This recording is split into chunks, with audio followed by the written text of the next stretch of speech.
Hey guys, we're live. John, how much do you care about your Facebook account right now?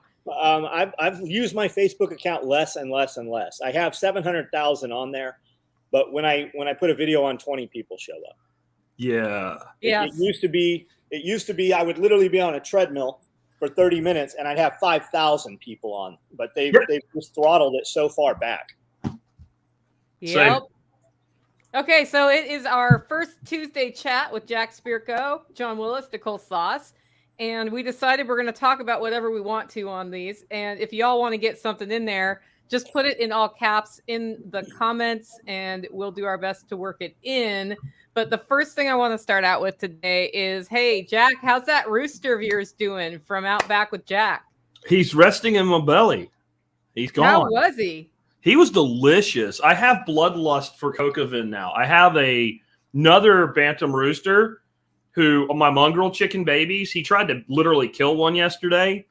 And if my grandkids weren't like here and outside when I caught him doing it, I think he would have went to the knife himself. Y'all got him. I'm actually thinking about bringing full-size birds back just to make Kokavin after eating him. Yeah. What you need to do is convince your neighbor to raise chickens so that you Yeah. don't have to deal with the chickens, and then you can have Kokavin because they may or may not want to eat the chickens. I was surprised at how much meat that little guy had on him. I recently had just an ugly looking bantam hen that like I didn't want her genetics anywhere near the rest of my birds. She was one of those frizzle looking ones, but she had bare spots, like she had chicken alopecia or something. And so I killed her and fed her to the dog, and the dog like looked at me like, what am I supposed to do with this? So I cut it open and tried to de-breast it for him, and the pieces were so small, I'm like, I don't really want to kill any of these. But that little rooster, he had two big old fat breasts and good freaking leg quarters, and I threw his ass in the crock pot with some wine and chicken stock and oyster mushrooms and thyme and salt. Hey, Aaron wants to know if we planned our shirts. I didn't even realize we were wearing the same shirt until she said something about it. No, I literally reached into the drawer and I picked out an SOE shirt without looking at what it was and put it on today. Yeah. I usually put mine in the dark. Yeah. Okay, well, let's go here. John says, please remind people this food shortage are probably 6 months out. Plant your gardens. I think that what you're feeling today is from 6 months ago. So all the crazy shit going on right now, if you think there's some crazy shit right now, you are in for a rude awakening in the next 6 to 12 months. Everything's about to be amplified. Yep. I did a podcast yesterday about how to have a pantry that works for you that refers to several of Jack's episodes. It refers to one of John's videos he recently did instead of panic prepping, because just going out and buying a bunch of shit you don't like or don't eat or may not use is not super helpful right now.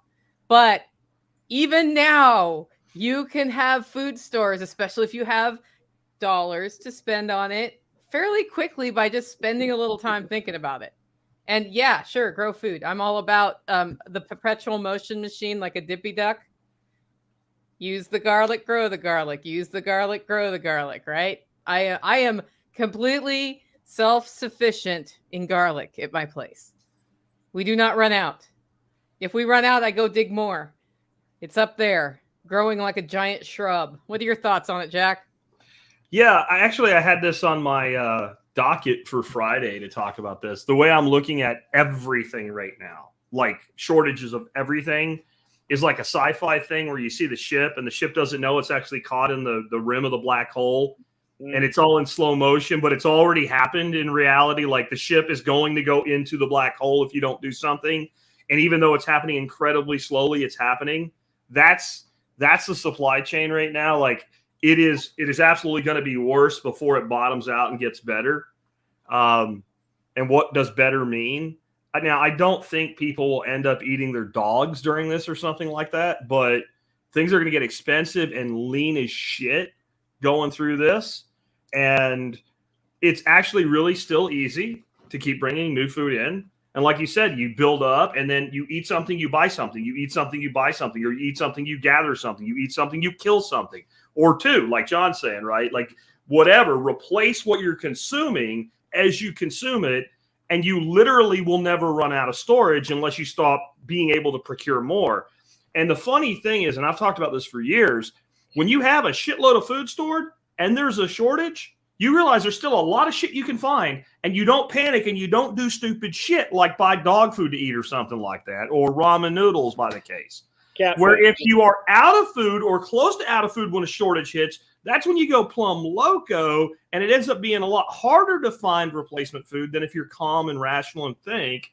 And like I said, there's always ways around. Use restaurant stores like webstaurant.com. People ask me during the COVID's build up, like, where do I get grain? I'm like, homebrew store, feed store. Like, grain is grain, man, if you really want it. Co-op, Yep. Whatever. Stop thinking all the food comes from honeyville.com and the grocery store.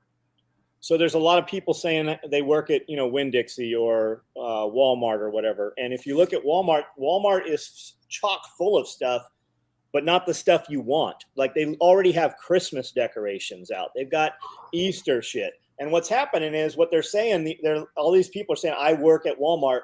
The shipping containers are now getting unloaded. They're coming off the ships. So it's all the stuff they couldn't get for the last 12, 18 months now coming in. And Walmart doesn't have stuff that should be on the shelves. So they're filling it with more of the same shit. So you'll have propane in the camping section, but you'll also have it over by the food section. So you'll have multiples just to fill the gaps. Yeah, they don't like the look of empty shelves in those stores.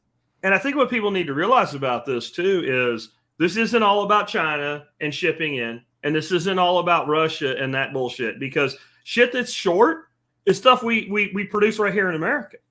Yeah. Like it was hard a couple of weeks ago. I wanted to make some ranch waters and some margaritas just to get fucking limes. Limes do not come from Russia, and they do not come from China. They come from Florida and California.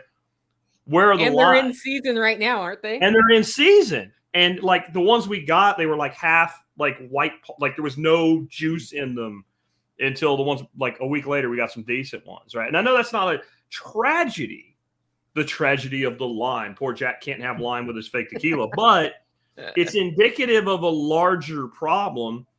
When I used to go to Costco, if I wanted to, throw some more chicken in the freezer and buy organic chicken, it was real easy to find thighs with bone and skin, which I always buy because the skin is a product, the meat is a product, the bone is stock, right? That all you can get now, it costs twice as much as the boneless, skinless. Now, where the hell does skin and bone go? I don't know. Maybe they're making dog food out of it. Who knows? But it's not there. And we grow chickens out the ass in the United States. So where is all the stuff? Well, they're killing a lot of chickens. I mean, that seems to be a real thing. They're going around and killing a lot of chickens. I watched a video, Yanasa Ventures or Yana Masa Ventures. He had a farmer on, and the farmer said that we produce so little food in the United States that within the next 10 years, you probably will not see vegetable production in the United States consumed in the United States. He said an example he gave was 5 years ago, we had 35,000 acres producing asparagus. And he said, we're under 1,000 acres in the United States right now.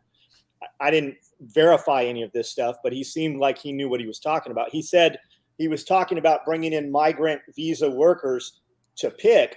And he said that he has to give a 401k to any of his crop pickers. And he said, we used to use child labor. We would use, even in this town here, we have something called strawberry days. And they would let all the kids out of school to pick strawberries. And he said it's just so insane now to use any kids in the field that it's almost impossible to even do. It's cheaper to bring them in from outside of the United States. And he says, we don't pay them $10, $15 like you think we do. We're paying them $35 to come in. And he said they come in big groups. So it'll be 100 dudes that come in every year for his Brussels sprouts or every year for his lettuces. And he said when they have a problem with one or two people, they hold the whole bunch up. They bring them in as a batch. And he says, so if it takes 2 weeks, 3 weeks, 4 weeks at the border to get their paperwork sorted out, he says, we pay to put them up and feed them while that's there. He said it's cheaper. It's insane that it's cheaper to bring produce from other countries to put on our shelves than it is to produce them in our own country. So then if you want some stability in your world, make a relationship with somebody local who's growing vegetables if you're not. Because if you keep them growing the vegetables locally on a smaller scale, you don't care. Yeah, I mean, asparagus in particular, one of the easiest things you can grow, and you should grow it on your homestead. You plant it once and you harvest it in the second year, and you harvest it forever, and you get more every year if you manage it. That's actually really indicative of a problem, because when you look at a crop, once you get into that second year of production, asparagus is a very high dollar cash crop for the market gardener. To see that production crash, you got to wonder how many peppers are being grown or whatever. And this problem John just hit on is something we've been dealing with industry in America forever. People think it's about wages. You know, that's why we make everything in China. That's why we make everything in Japan and whatever. Japan has very high wages. It is the total cost of doing business in this country, not just the wage. So, you know, I'm not for government health care, but one thing you do have, if you have a business in a country that has government health care, as an employer, I don't have to worry about it. I don't pay for it. So right there, I'm not competing with you on that. Additionally, like if you're doing business in China, they don't give a shit what you put on a field. They don't care how much pollution you cause. Same with Mexico. They don't give a damn, and they don't care how you treat your employees. And I'm not saying that's okay. I'm saying that that's why that decision comes down to, I can either grow the peppers in the United States or import them from Baja California, and I can do the import for less than growing them here. Business decision, boom. Until that supply chain gets disrupted, and now we got a problem. Yeah. But that's true in the automotive industry. That's true across the board. This is what's been gutting American industry forever. And I'm not saying we should like enact child slave, like reenact child slave labor or something, but we've got so many regs, so many stupid environmental regs that people don't even realize about, let's say, the drainage around a building. Or if I'm a company in America and I'm like, you know what I want to do? I want to restore urban Chicago. Look at that big fucking warehouse over there, or northeastern United States, like in Connecticut, where all this hydroelectric power from the turn of the century still sitting there, waiting to be turned back on. Everything's there. I want to restore that building. Okay, here's your fucking stack of permits you got to go through before you can reopen that building.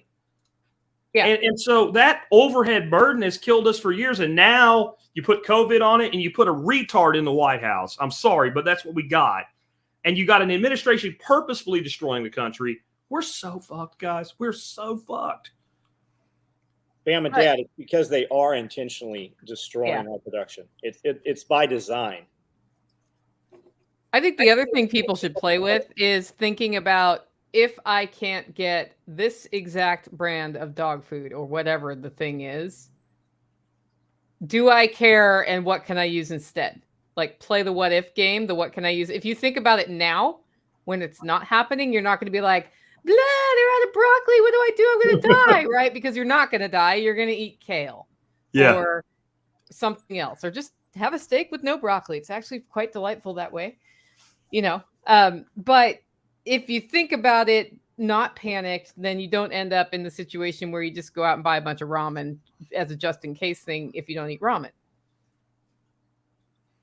Yeah, somebody says here, Slim says, feed your dog scraps.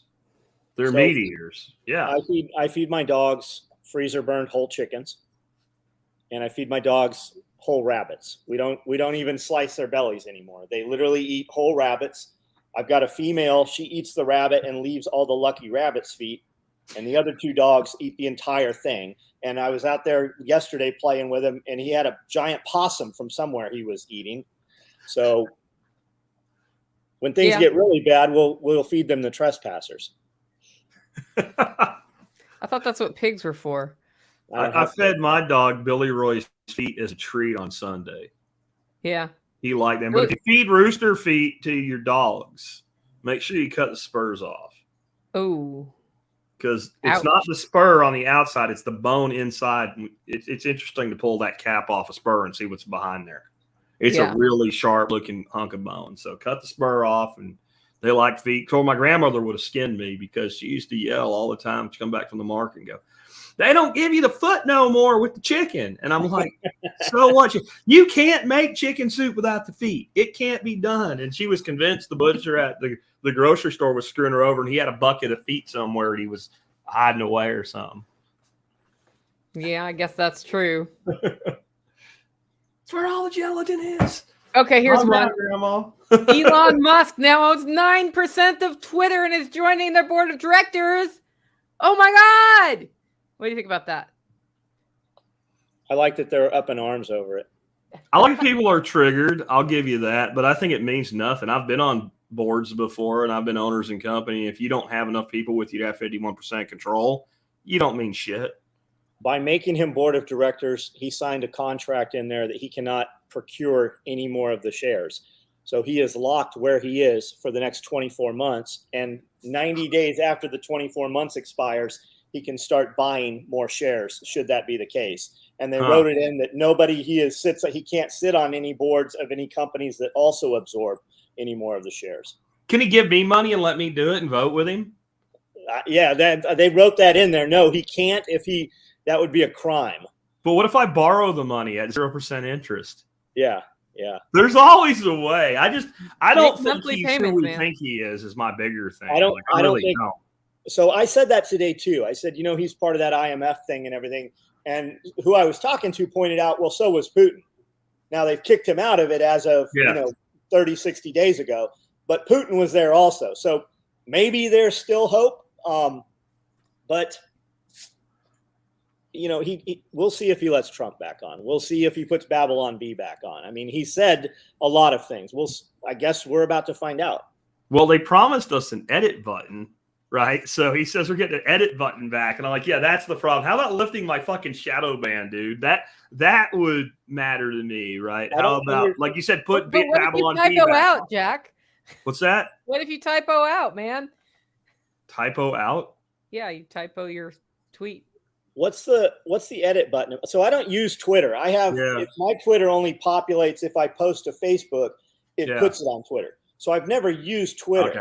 So what does that mean? That people can now go and delete their previous posts, or they can edit it to make change it look like when I shared this today, I edited my TSP live page and I just cut and paste from there, and I forgot to change the date and it said the 4th instead of the 5th. So when I dropped that on the Twitter to fix it, I had to delete it and redo it. There's no option to say, hey, I fucked that up. I want to change what I said. Some platforms have got around because that's a whole, well, did you really say this or did you change it and alter it? They give you, 5 minutes to edit or something like that. And Twitter had it back in like 2007, and then they took it away. But I guess I'm saying it's like a virtue signaling thing. Like, hey, look, I'm on the board. I'm going to get something done. I'm going to get you an edit button. Like that's the fucking problem with Twitter or something. I don't know. I want to like the guy. He says some things I really like sometimes, but I also look at him and go, he's a transhumanist and he can't be trusted. I'm sorry. Right. If you think it's a good idea to start putting fucking cybernetics into people's fucking brains and have systems where you can actually control what people think and do, I don't really think you're one of us. Well, that's Klaus Schwab's. That's his right-hand man. He's got all kinds of books written on, and he's saying already, we can program humans, we can hack humans, we can decide which humans live, and we can decide when humans die. I just listened to something where he was speaking, and he literally said those words. Yeah, people need to read Illuminatus trilogy by Robert Shea and Robert Anton Wilson. It's old, so it's all the older conspiracy theories all wrapped in, built around reality and total like sci-fi fantasy. But what you really gain from it is all these opposing forces are actually having their strings pulled at the top. And the more powerful and the more in control somebody looks that's public, the more they're actually controlled in what they're doing by somebody behind the curtain, even if they don't know it, even if they think that they're doing their own thing. It's just, since I know this guy, I know this guy's quantity, I know what he's weak on, what he's strong on, who he can influence, then I know how to balance him with this other motherfucker over here. And I know how to move the whole agenda forward, because you've got to move the giant forward with a left foot, right foot march, right? And I just see him as he's just part of it. He's one of the upper echelons in the competing groups, but he's still moving things in the wrong direction as far as I'm concerned. And that doesn't mean you might not get some more free speech on Twitter. Who the hell knows? Maybe they'll do that to make him look more effective. Who the fuck knows? But don't think like this is a new day dawning because Elon Musk owns 9% of a company. That's... Well, the other question is, how would more free speech serve the agenda? The illusion of free speech would really serve the agenda now, wouldn't it? Right. That's the question to ask. Yeah. I mean, if we're going to get, I don't know where my tinfoil hat is, but Well, what if you want a totalitarian right-wing guy in the White House next? Maybe you would just fuck everything up so bad people would scream for one. Right. Maybe you would, give people jobs as generals in the military because they're transgendered. Maybe you would cut off imports of oil and gas from one of our leading trade partners for that sector. Maybe you would totally demolish the entire economy. Maybe you would completely squash free. Maybe you would just fuck everything up so bad that people would scream for that strong man. And maybe you really want to enact that from the right, because the right can do things the left can never get away with. So maybe you would do that. I don't. That sounds crazy, but maybe you would. Totally sounds crazy. Who will that be? Who will that be? I hate saying it. Right now, it looks like Trump 2.0. Right? It looks like Trump returns, and but it also, like, if I had to bet on who your next president was, if you take Trump out, which God, I kind of hope happens, it's DeSantis. It's Ron DeSantis. And there's a lot to like about DeSantis, but that's because you see only the part you're looking at. You don't see the foreign policy of Ron DeSantis, right? I got to admit, I got a big smile when he told those kids, take those masks off. This is stupid. This is ridiculous. We have to stop this. I like seeing that, but it doesn't mean you're going to get a total package you really want. In fact, you are unlikely to. Nobody gets that far in politics without making it so you're unlikely to. Well, Joseph here says DeSantis is good for Florida. He should stay in Florida. That sounds like Bush. Bush Jr. was good for Texas. He was a great governor. You know, governors only have so much power to fuck so much stuff up, right? They only get to deal with their state. But when you let somebody start deciding what your military does and what countries your government does and doesn't do business with, you have a whole new level of screw shit up. Yep. Well, when they want to go to war, what does that man cost when he says no, we're not going to war? What do they hold over him, or what do they pay him to weave that story? I mean, it's always been weapons of mass destruction, and I mean that you're watching it play out right now, right? We're gonna go to war over this shit right now in Ukraine, maybe, but the politicians who send your kids to war, none of their kids go to war. The rules and regulations they pass only affects you, but it never affects them. They're above the law, right? So, you know, what would DeSantis cost? If you think DeSantis wouldn't have us in a war, what's his price? I mean, because it's simple. You don't have to buy them. You don't have to buy them. All you have to do is orchestrate an attack on the United States that mandates a response. Yeah, like that's all you have to do. Crashing planes into Twin Towers.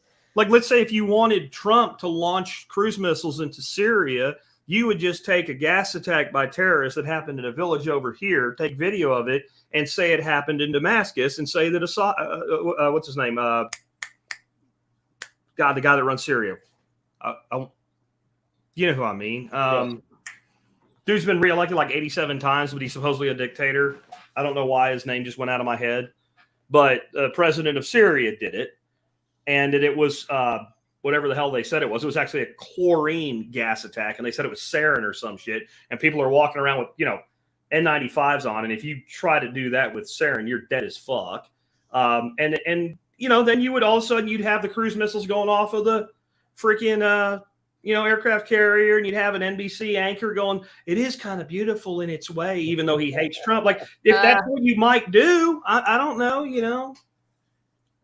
I think, to be fair to Trump, I think he probably made a call to Putin and said, I got to blow some shit up. What do I blow up? You blow this airfield up, nobody will be there. That's what happened there. But if you want to get engagement, you just create an attack that requires a response for optics, and you let it go from there. And if it's not enough, you make another one. Because we've already determined that people will believe whatever the fuck they're told. Yeah. If somebody told you right now, Putin has his troops going into Ukraine, finding babies, setting them on fire, and launching them with catapults into hospitals, motherfuckers would be tweeting that shit tomorrow morning. Yeah. And claiming they were there and they saw it, by the way. Up in arms. Claiming they were there and they saw it. You have a big riling up right now over this mass genocide that just happened, right?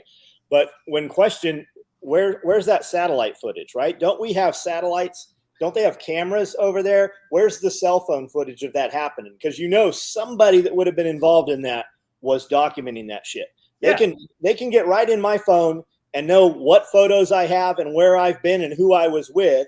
I'll say something on my phone, and because we were on this live feed, the shit I'm looking up today will show up on your phones as targeted ads. But you're telling me nobody saw any of this shit happen? Yeah, bullshit. Well, here's my other thing too. So Putin's bombing the hell out of Kyiv, right? He's bombing hospitals and orphanages for no strategic reason, just because he's a war criminal. Then why the fuck do I have correspondents at 2:00 in the morning with all the goddamn lights on in downtown Kyiv, standing on top of fucking buildings, reporting from downtown Kyiv? This makes no sense to me at all. I'm not on Putin's side here, but clearly there's restraint being exercised by the Russians in what they hit and what they don't hit and how they hit in Ukraine. Clearly there is, because you can't tell me if the Russian army wanted to turn every city in the Ukraine into absolutely nothing, they couldn't do it in 48 hours. You can't tell me that. I'm not saying they should, or I'm not weighing in on an opinion on right and wrong here. I'm just saying the physical capability to do it exists. And if you don't believe it does, you are in denial of all reality. From distance, without even being without one troop, without an airplane. It's just all rockets and missiles, and no nuclear. They could level the whole place in 48 hours. And they haven't. So something's at play there. Is Putin part of the plan? I don't know. Is he, because all of the complete nut whack jobs on Gab, like, they think he's working with the Orange Man and they're actually against the New World Order and all. And to me, politicians are politicians. They're all freaking agents of the state, and the state is force, and the state is anti-liberty. I don't trust anybody, but what you're being told and what's happening are not the same thing. And if they're not for the New World Order, they're for a New World Order. New World Order, yeah. Doesn't matter which one. So I have a completely different topic. Okay. I watched your hydro system yesterday. I watched all your water stuff. When you fill up, and I heard later in the video that you're on city water. So evaporation, how much evaporation do you get out of that system, and how often do you have to add water to that system? This time of year, I don't have to add a lot of water. We don't have much evaporation, and we have enough rain. And the way it's designed, the roof sheds so much water into the back tanks. And you always have to think of water as hard catchment. 100% of what hits water stays in it, right? During the summer, I have to do quite a bit, but that's even mitigated because then they've got top vegetation shading everything. But I'm on a well. I don't have city water, so I just throw the hose in and turn it on. If you're on city water, it's a different scenario depending. Does your city treat with chlorine or chloramine? If they treat with chlorine, you can literally get a few IBCs, paint them black so it doesn't go green on you, put it in there, leave some venting so that it'll off gas, and in 48 hours, you can use that water. You don't have to do anything to it. If it has chloramine, it has to be chemically treated with stuff you would buy at an aquarium store, and it can get expensive on that volume. So rain catch would be your alternative if you're on city water. So my system's 1,800 gallons. I use a small pump, and I pump out of my system to water all my raised beds. Okay. Once a week, every other week, I will fill with the hose. We're chlorine. Okay. And my thing is we're not ever sucking down more than 10% of the system. Fine. And I have 4 huge air stones in each IBC tote that's bubbling, so it's off gassing even quicker. Yeah. Yeah. If you are replacing less than 10% in a large system with chlorine, you're not going to kill fish. Something real popular in the aquarium industry is called continuous drip. And that's where you put all your fish tanks on a level or 2 levels so they have common drains. And you literally have a faucet sending like 1 drip per second into your entire system of tanks. This way you don't have to do water changes. And then you have the last tank in the level overflowing down your drain. Got it. And when people started doing that, they had all these sophisticated chlorine removal systems and all. And, people thought, well, can I eliminate that? And if you had chloramine, the answer was no. And if you had chlorine, the answer was yes. Because at that rate, there's enough oxygen air exchange. And everybody that runs fish tanks, like you said, you're running bubbles, agitation, oxygen. You're going to increase that. I just like, if you have the issue and you want to really be sure, plumb together 10 freaking IBCs. Get them as cheap as you can, 250 to 300 gallons a piece. So you're like 2,500 to 3,000 gallons of reserve water. It's good anyway. And it's going to off gas even faster that way for you with what you're replacing. So we have 7 IBCs in the system, plus a 55-gallon particle separator. So add that into it. But I mean, prior to that, for 25 years, I gardened with a gardening hose coming off city water anyways. And it ain't going to fuck your garden up. I'm talking about killing fish here.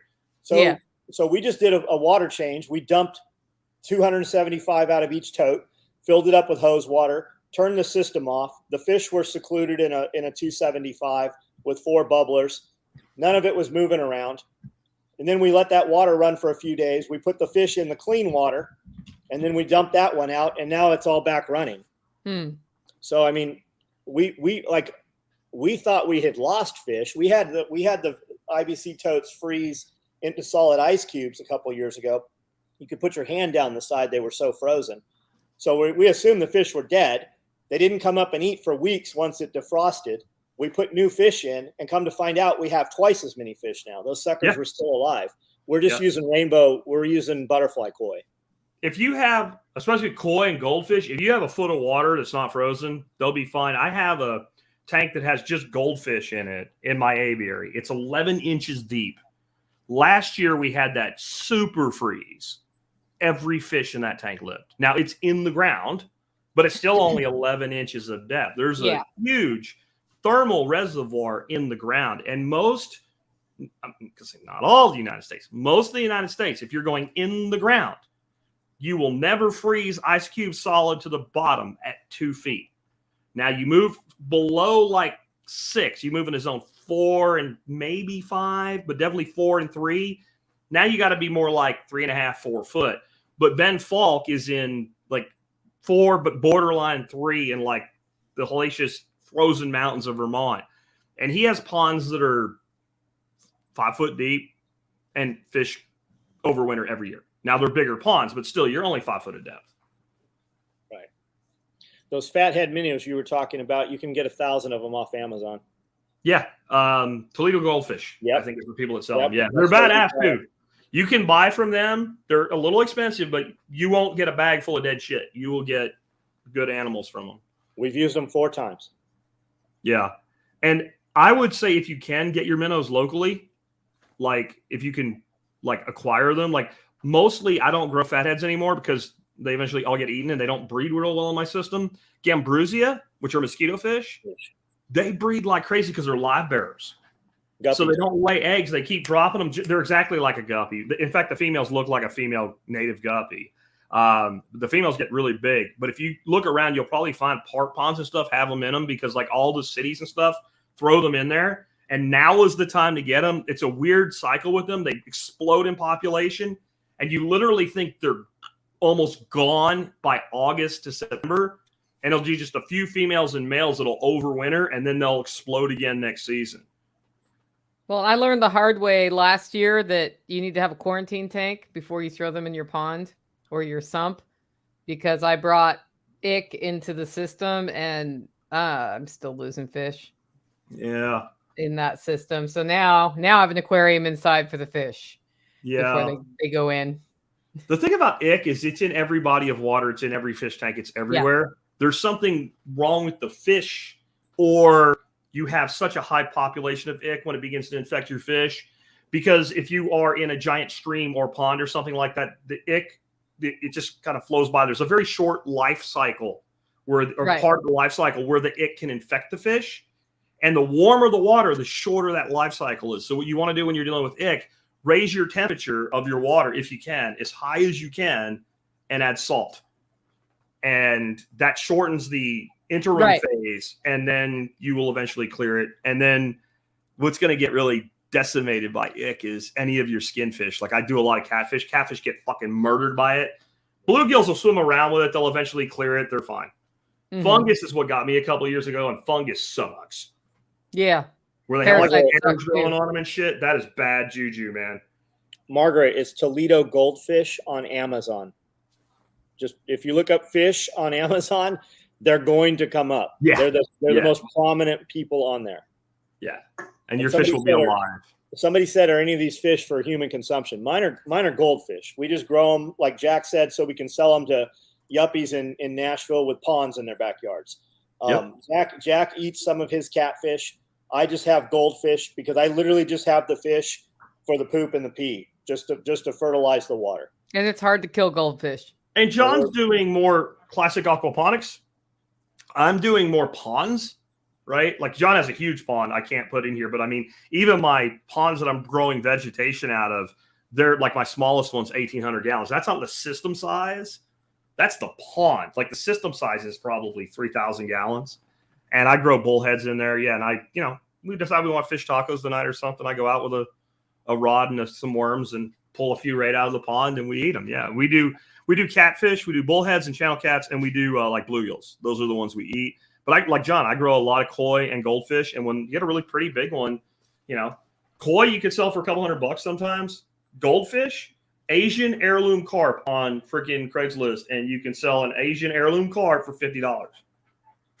As long as it's big enough. Which was a 10-cent feeder fish. Yeah, with a 10-cent feeder fish. Like all you got to do, you go into like Petco and PetSmart and all. They say we don't do any color selection with the feeders, and you're like, hey, here's $5. Make sure every one you give me has pattern or different colors on it, and they'll do it because it's all at the discretion of the person netting them. I just tell them, let me net them. I tell them, give me all of them, and then you won't have to pull them out again until next week. Let me have all of them. All. There you go. Yeah, so can you feed your ducks any kind of minnow? I did that with Rosy Reds one time. I'm like, I'll take them all. And the guy's like,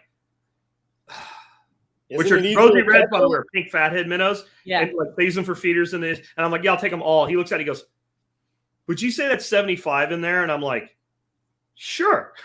Because it was like 300, 400 of them. And I'm like, yeah, sure.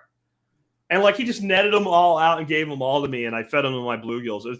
It's cool to keep some in a place where you can really see them. Because it's cool to watch like these Rosy Reds swimming by and these bluegills. They just sit there and they barely move. And just when they don't chase them, they just wait. And they just disappear. It's just cool. That's the fun of pond life. So can you feed your ducks any type of minnow? Feed your ducks they'll eat them all. If they will eat it. They will eat them all. You probably don't want to be dipping minnows to feed your ducks. But I had Rosy Reds in my aviary pond, and then somebody left the door open, and a couple of the ducks found their way in there. And it was literally like, ooh, piece of candy. Ooh, piece of candy. And I went from like 500 of them to like 5 in one day. So they'll definitely eat them. Didn't you have a bunch of frogs in there? Did they get the frogs too? They didn't get the frogs. I had a ton of spring peepers, but they're small enough. I think they somehow like a couple parents got in and laid tadpoles and eggs. And then when the babies like erupted, they're so tiny they can just go through the hardware cloth and they just kind of all disappeared. Oh no!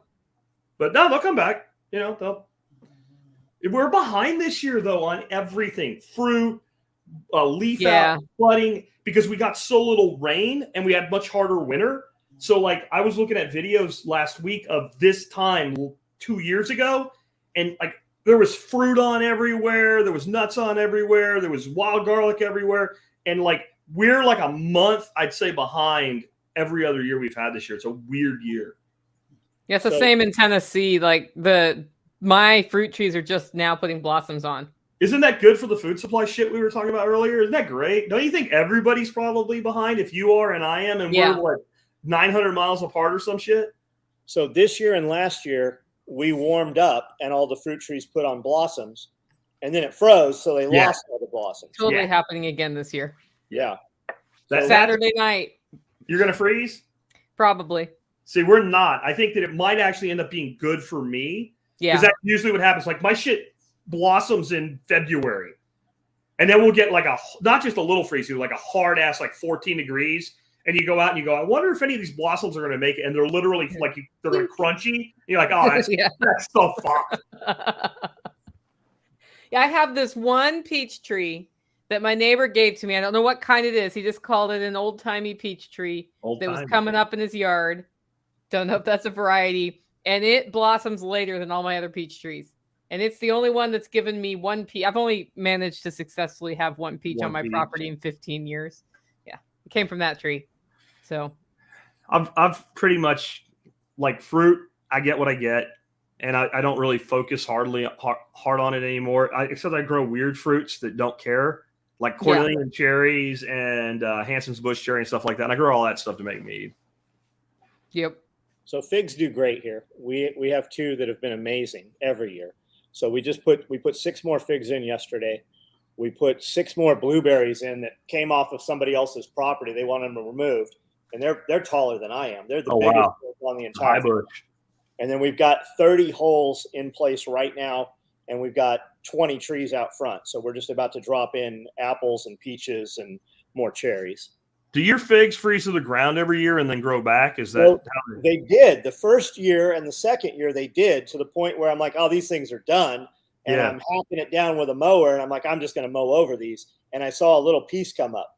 And ever since, every year they get bigger and bigger, and now they don't break down to the ground anymore. Oh, wow. He has a nice fig hedge here. And then we just put in Chicago figs, which are supposed to be way more cold hardy, and they produce a fig about the size of a golf ball.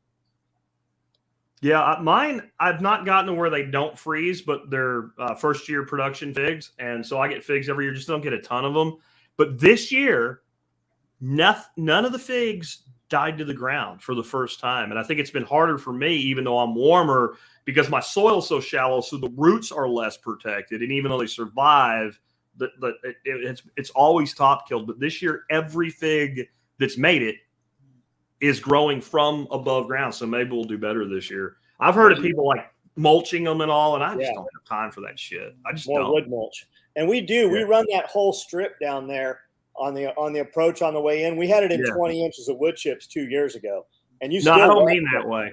I mean, like, people will take like a wire mesh and put it around it. So you do your banana bushes here. Cover it above ground in straw so that it keeps the frost off of the wood. And I know a guy that did that in Pennsylvania. He's got like 75 varieties of figs in freaking Pennsylvania that survive, but every single one of them gets covered up every year. And I guess if you're the fig dude, you can do that. If you're doing other shit, I don't have time for that. I just want an enormous glass metal greenhouse, big enough that parrots can fly around in there, and banana trees, and have coffee plants and shit. Yeah, I've wanted to do coffee in Texas, coffee and vanilla. Yeah. And then I still might someday do coffee.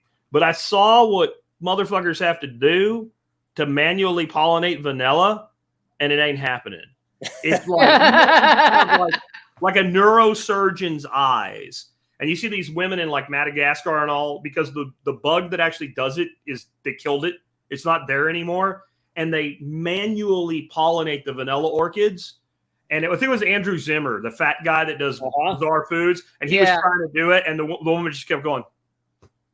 And like, he tried it like 20 times. He's finally like, I guess I can't do it. So I figure if he can't do it, I got big clumpy hands too. I probably can't do it either. But I wanted to do vanilla and coffee in a greenhouse, like John was saying, and then get a deal with like Raw Brewery and do like a coffee vanilla stout brewed in Texas with Texas coffee and vanilla.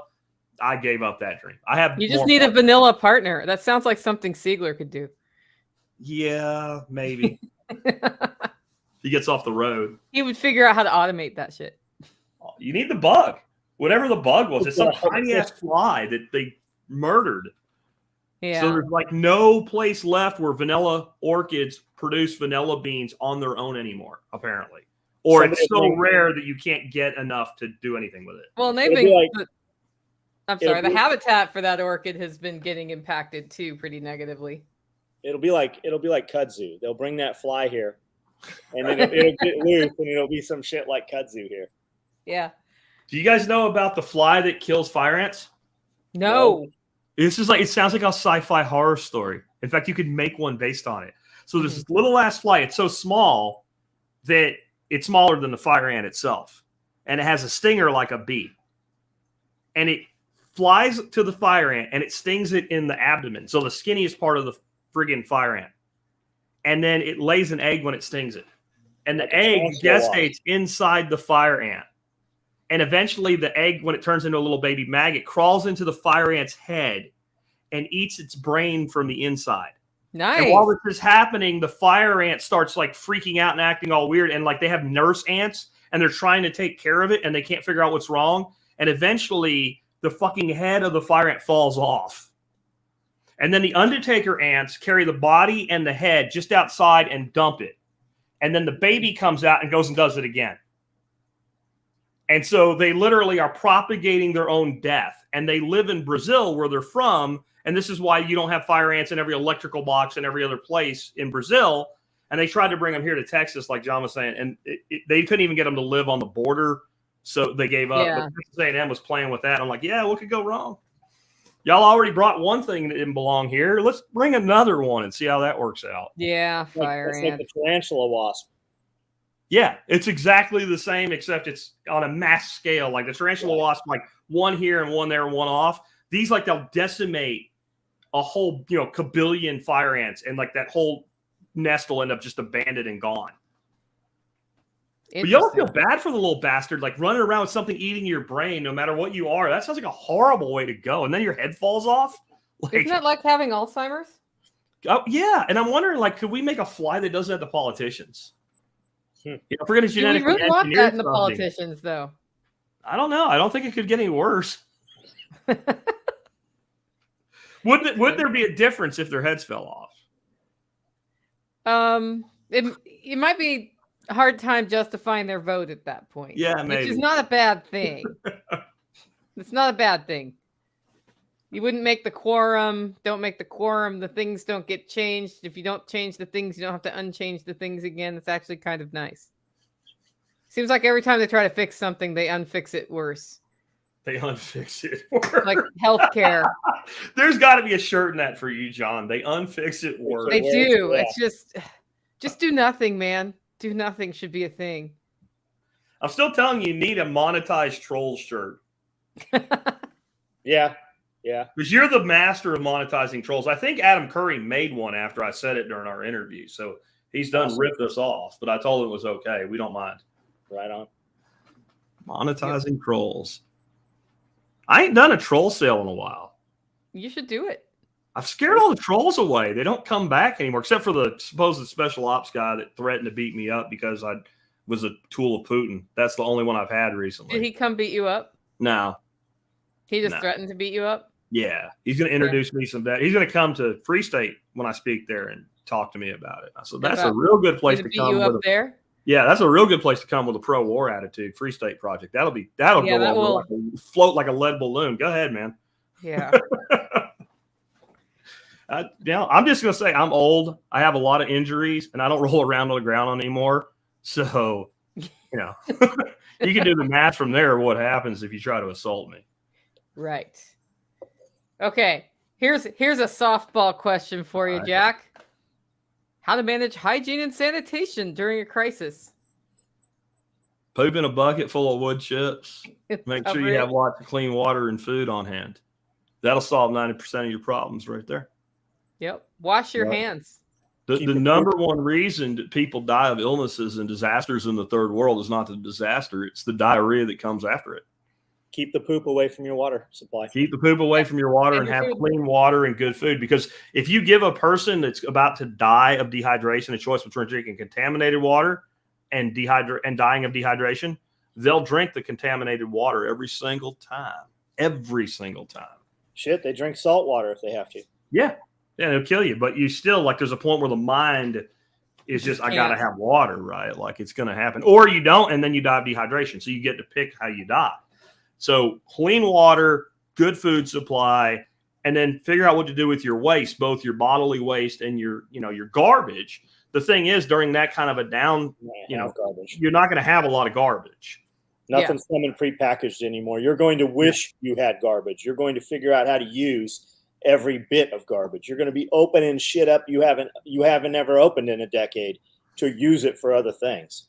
Yeah, all the freegans and shit, dumpster divers and all. Like, okay, I'm going to explain something to people that think if I have to do that, I'll do that. No, you won't, because if we get to that point, you're not going to have any food in there. Yeah. I've served in the third world.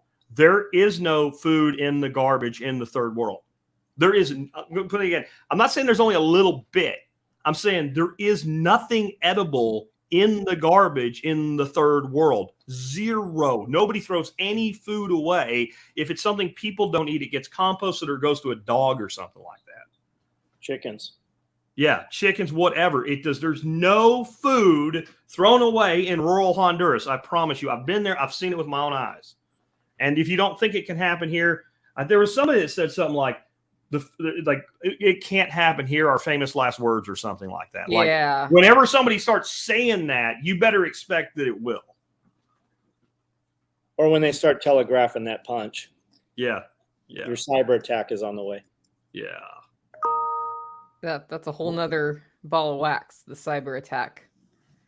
Well, it's a different animal. When you have something happen like that, the rules, it all changes, right? Because the tax man's not coming to knock on the door. Nobody's paying the banker, so the banker's not coming. So we're all on a level playing field. Society's held together right now just because people perceive that society is held together.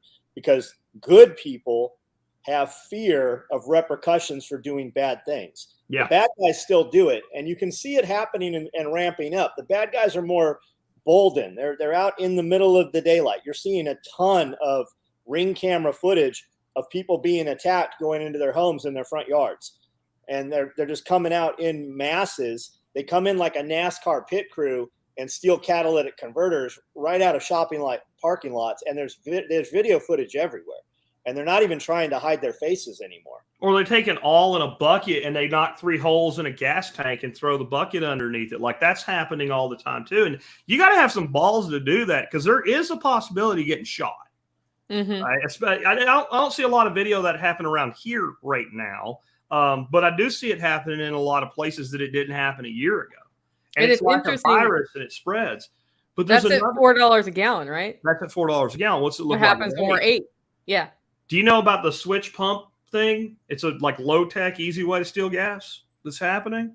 No. So you go to the gas station and you take the regular pump nozzle from one side and flip it to the other, and then you flip it back around like that. So you got cars pulling on both sides, and you flip the pump handles. Mm-hmm.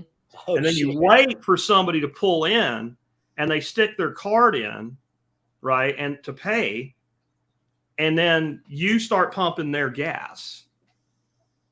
How long? And then you just drive away. Like, that's happening. That's a new scam. How do you not notice that? Before the guy realizes it. Yeah. Well, what's happening is they'll pay for like $5. Yeah. Right. So and his then you pump's take working, off. and then it shuts off, and he's in there bitching at the guy for the store or whatever. And by the time they figure out what's going on, dude's done filled his tank and left. Well, that's a different caliber of person as well. Yeah. The person who buys. That's a little smarter, sneakier, lower risk criminal. He can just say, and the thing is, there's a plausible out. I don't know. Somebody else must have done it before I got here, and I didn't. I just locked the thing, and it felt like you'd have to have video footage of him doing that. And apparently, what they're doing, they're having their boy come do it, and then they pull in. So you can say, I didn't know, and it would be almost impossible to get a conviction. And then what are you going to get? Petty theft? The gas station for me is like the Serengeti waterhole. I just assume something's going to eat me. So, I mean, I'm always aware of what's going on at the gas station. Well, there's always some fuckery going on there, basically. Always. When I come into the city and I go to a gas station, it's interesting when I'm riding and not driving. Yeah. Because I'll sit in the car and I'll watch the traffic in and out of that place. People who are. It's like the people of Walmart. Looking There's to always score. something to video. Yeah. A lot of baby. It's better than people of Walmart. Yeah. You know, one of the things that's holding back total violence, though, isn't just this good people afraid of doing bad things or whatever, afraid bad things will happen to them.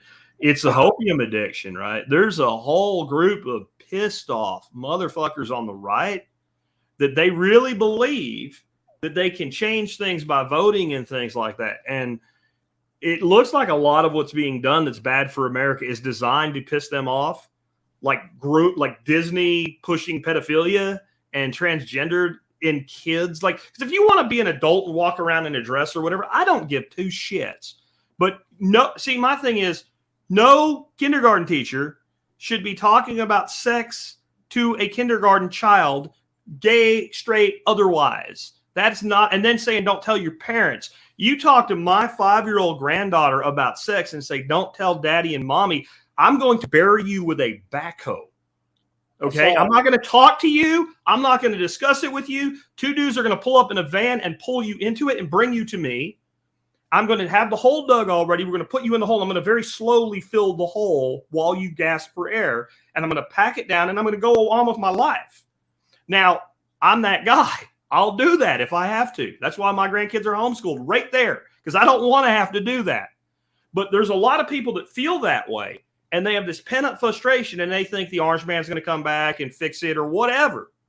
And I call it the hopium addiction, right? We're going to have a convention of the states. And Nicole, you've been in the liberty movement a long time. How long have you been convention of the fucking states, right? Ever since I joined it, like 16 have you ever years seen ago. one? So I'm wondering what happens when you cut the addict off of the drug that is hopium. And at some point, all this pent up shit on the right, they go, you know what? Hopium's not, try to smoke it, it's not working anymore. And it's the same thing as any addict when they're cut off with their supply, they get violent. And again, I'm back to, I hate to sound conspiratorial, but is that a plan? Because I think they want a civil war in this country, because what is better for cracking down than a civil war? Look at how they responded to basically property damage from January 6th. It's worse than 9/11, freaking Pearl Harbor Day, and freaking death penalty time. Yeah, they got people in jail for a year with no due process. And so what happens if you actually have something like that really happen all over? Then you just send in the troops, you send in the Nazis, the fascist shock troops, the jackboot thugs, and you can do anything you want at that point in the name of restoring order. So do you think? So you think they're looking for violence? Because I think they are. I am of the belief nothing's changing without violence. The vote doesn't matter. You can put yourself into your little piece of your property and pretend all the shit's not going on around you. Yeah. And all of a sudden they annex you, and then you got to move again. You're going to run out of places to move. Yeah. So once they wake these motherfuckers up who know how to bring violence, what they're not counting on, or maybe they are counting on it, because they're building bunkers and they're building fences around cities, and they know they've done enough bad shit to civilization in the last 2 years that they're gonna bring those guillotines out. Where are those stainless steel guillotines the Obama administration bought? Wasn't there 18,000 of those things? They're gonna get used on somebody. It's not us. Yeah. Well, I mean, you have to think about the other side of it, though. So let's say that you and I were going to fight in an MMA fight, and I'm a good boxer and you're good on the ground, right? What's your trainer going to tell you to do?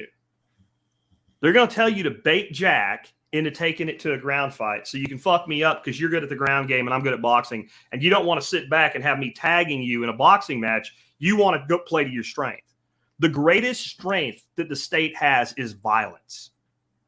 The state is the master of violence, and the state has more apparatus for violence and more capacity for violence and an unlimited budget for violence.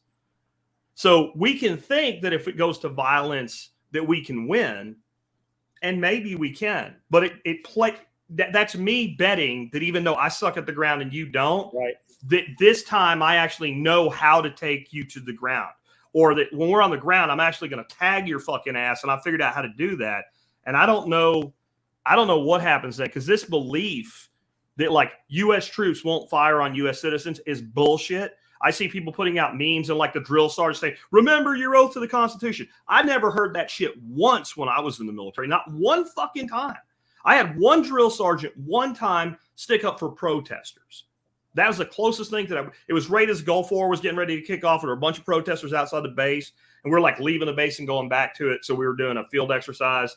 And these people were chanting and shit and holding up their signs. And we all started yelling at them out of the bus and shit. And the drill sergeant's like, "Shut the fuck up.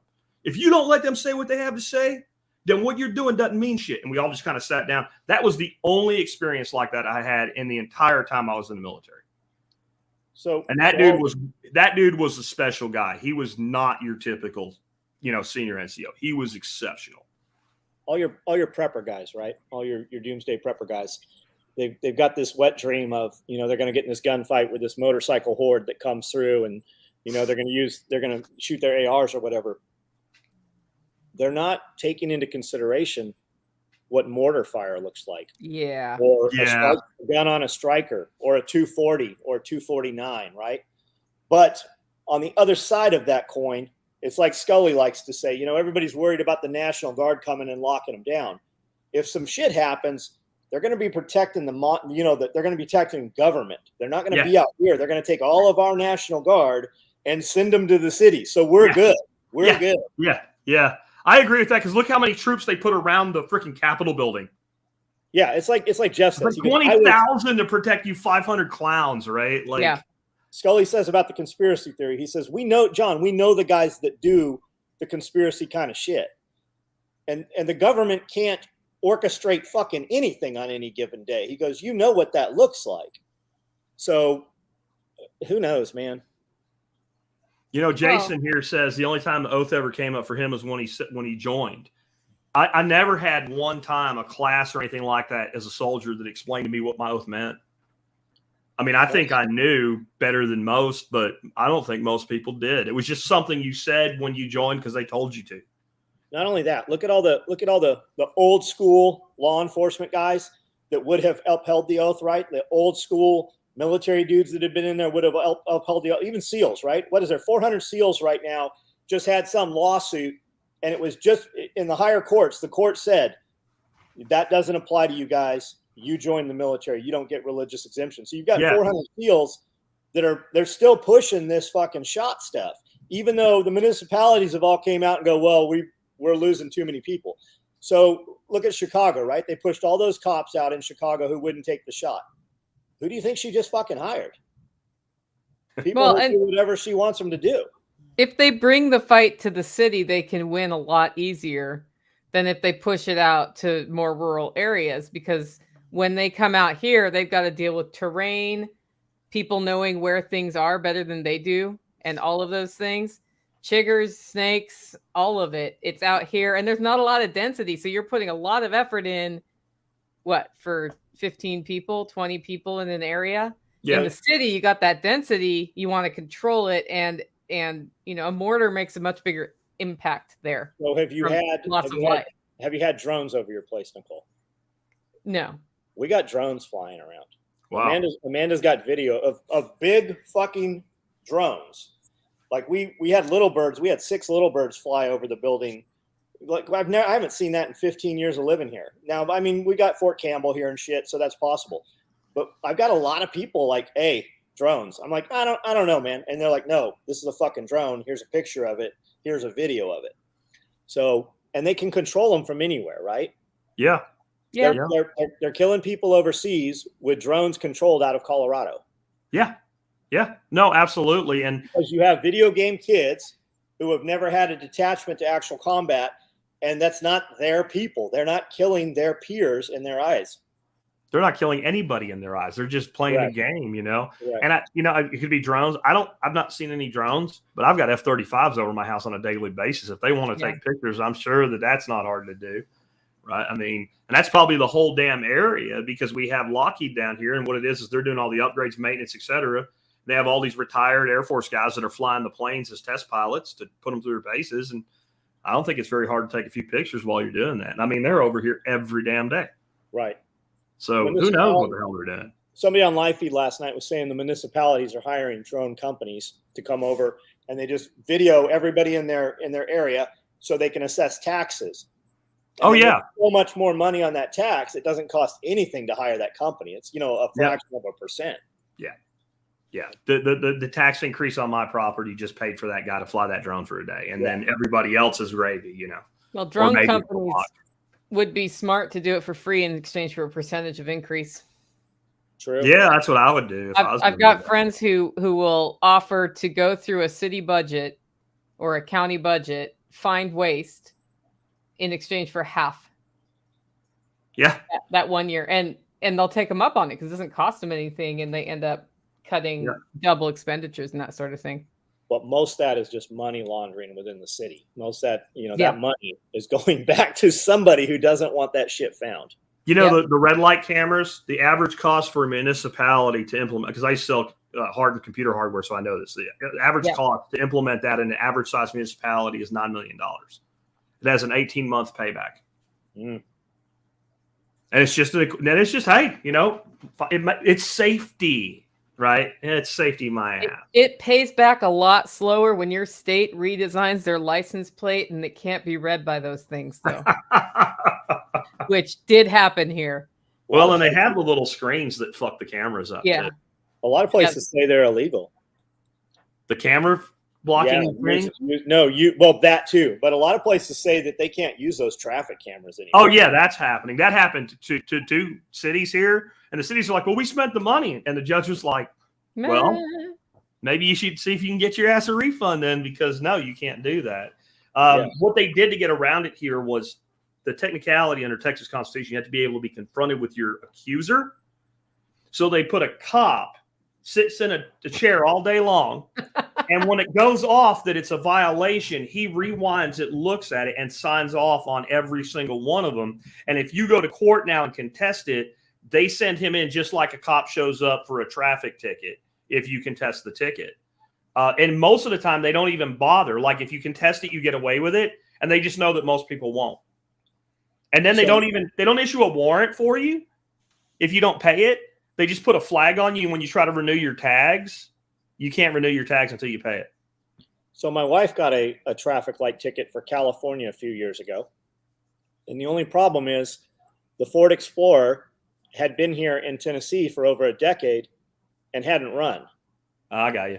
But I mean, like, it's just crazy that they'll send that out. So somebody's recycling those numbers. Something's going on.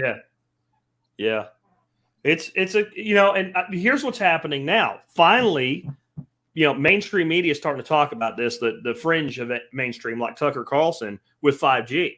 All the 5G lunacy about it was causing the COVIDs or whatever. And, it makes you sick and gives you cancer of the ass or whatever. And I always said this is being trumped up by the government. They're actually aiding and abetting the conspiracy theorists on this so that anybody that opposes 5G can be lumped in with them like flat earthers or some shit because you're afraid of the signal itself. You're afraid of sunlight. It is literally the same thing. I'm sorry, it's my industry. It's where I come from.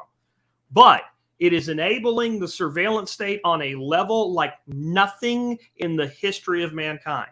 You will literally be able to track everything at the same time everywhere. This is how we're going to end up with autonomous vehicles because you're going to have all the cars are not going to sense the other cars. The cars are going to all talk to each other. This is where I am. This is how fast I'm moving. This is what I'm seeing. Simultaneous communication, like freaking Terminator, basically, And so how is your car going to go somewhere if they don't know where your car's going when the car has to tell all the other cars where it's going? That's what's coming with 5G. And they're finally starting to talk about it, and it won't matter. And you'll see the next malicious campaign will be anybody that mentions it, right, is a conspiracy theorist, and they believe that you're going to get, rat ass cancer or something. Right. But it is absolutely for the purpose of tracking every single person everywhere they go. The next thing's the mileage tax. I've been saying that for 10 years that's coming. They're going to tax by the mile. All these new hybrid vehicles and shit they're going to have out. You're going to get taxed by the mile because there's going to be very little gas usage compared to the total in the past, right? And then if I can track you to tax you by the mile, if I can track you so your car doesn't crash into another car or kill somebody, I track everywhere you go. That data is going to be made available in the healthcare system. And gee, John parks at the freaking liquor store 3 times a week. His health insurance needs to go up. All that shit's coming. All that John shit needs to buy more liquor at once and go there less often. Yeah. John bought all the liquor he needs for the next 25 years. That's true. I bought it still. I've seen it. So the kill switch is supposed to be every vehicle manufactured within the United States and sold has to have a kill switch by 2030. So you don't pay your child support. Your social credit score is not quite what we want it to be. Shut your vehicle off. Shit off. And what's the White House? What's the White House's definition of a domestic terrorist now? It's on the Department of Homeland Security's website, and it is that if I change your mind or say anything to dissuade you from what the government what the government has said, we are now domestic terrorists. And they've taken that domestic terrorist. They started with terrorist, turned it into domestic terrorist, and it's your same people. I mean, did they get you to wear a mask? Did they get you to take a vaccine? How many people are still doing that shit? Some people still are. More than you'd think. I saw some double maskers I left my house last weekend, which is a mistake, but I saw some double maskers. And I'm just thinking, and have you noticed this about the people still masking? The person completely lacking self-awareness that is the one that blocks the aisle, it wanders aimlessly and is in the way and you can't get around them. They're always mask wearer. You know why? Because they have fucking blinders on. Yeah. When they put the mask on, they put their head down, almost out of shame, it seems. But they're always, I would walk up to dudes with masks on and be like, hey, man, I just want you to know that I'm not mad at you. I hope you're smiling under there. I can't tell because you're wearing that thing, but I want you to know that it's okay. And they would always kind of like, you could see their eyes light up and they would smile. They would look up and make eye contact. But I got run into with people with shopping carts and people coming around the corner literally more in the last 2 years than the entire rest of my life. And as you said, you went out in public, after a couple of weeks or whatever. I think it's very important for us to go out in public, because there's times, I was saying that the other night, I realized, I'll go 2 weeks and not leave this property. Yeah. I'll go a whole entire week, not leave the property.